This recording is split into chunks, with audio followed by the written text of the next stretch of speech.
सपा के गढ़ में सेंध लगाने के लिए बीजेपी बना रही रणनीति। अखिलेश यादव की बढ़ेगी मुश्किलें। ब्रिजेश पाठक के दावे में कितना है दम।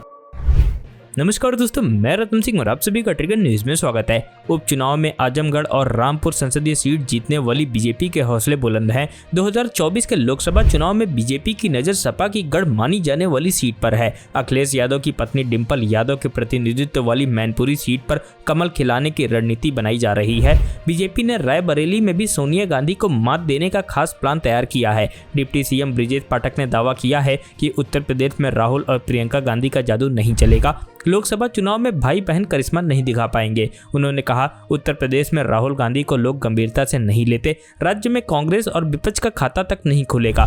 बता दें कि केंद्र की बीजेपी सरकार को सत्ता से बाहर करने के लिए विपक्षी दलों ने इंडिया नाम से गठबंधन बनाया है। उप मुख्यमंत्री ने इंडिया गठबंधन पर निशाना साधते हुए कहा कि जनता का बीजेपी में भरोसा है। विपक्षी दलों का मोर्चा सत्ता लोलुप लोगों का समूह है। ब्रिजेश पाठक ने कहा कि देश की जनता प्रधानमंत्री नरेंद्र मोदी के साथ है। बीजेपी ने लोकसभा चुनाव में 80 सीटों पर कमल खिलाने का लक्ष्य रखा है। उप मुख्यमंत्री ब्रिजेश पाठक ने दावा किया कि राज्य की सभी 80 लोकसभा सीटों पर बीजेपी की जीत होगी। उन्होंने कहा कि बीजेपी नीत राष्ट्रीय जनतांत्रिक गठबंधन को पिछले लोकसभा चुनाव में 64 सीटें मिली थी। 2 पर सहयोगी अपना दल के उम्मीदवार विजयी हुए थे। सपा बसपा ने गठबंधन में मिलकर चुनाव लड़ा था।